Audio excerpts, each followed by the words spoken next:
రజనీకాంత్కి విలన్గా నాగార్జున నటించబోతున్నాడనే సంచలన వార్త కోలీవుడ్ మీడియాలో కోడే కూస్తుంది. వివరాల్లోకి వెళ్తే సూపర్ స్టార్ రజనీకాంత్, లోకేష్ కనకరాజ్ కాంబినేషన్లో కూలీ అనే సినిమా రూపొందుతుంది.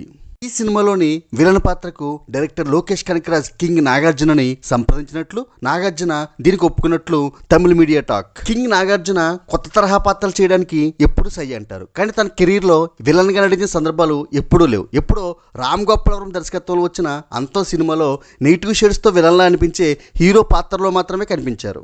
లోకేష్ కనకరాజ్ విలన్ పాత్రలను చాలా స్ట్రాంగ్గా డిజైన్ చేస్తాడు. విక్రమ్ సినిమాలో హీరో సూర్యని రోలెక్స్గా చూపించిన విధానం ఆడియన్స్ పై ఎంత ప్రభావం చూపించిందో మనకు తెలుసు. డైరెక్టర్ లోకేష్ కనకరాజ్ కింగ్ నాగార్జునని ఈ సినిమాలో విలన్ గా ఒక కొత్త తరహా యాంగిల్లో చూపించబోతున్నట్లుగా తెలుస్తుంది. విలన్ పాత్రని నాగార్జున చేస్తున్నారనేది కొంచెం అభిమానులను డిసప్పాయింట్ చేసే అంశమే అయినా, విలన్ పాత్రని నాగార్జున ఒప్పుకున్నారంటే ఆ పాత్రలో ఎంత వైవిధ్యం ఉండి ఉంటుందో అర్థం చేసుకోవచ్చు. Subscribe cinema.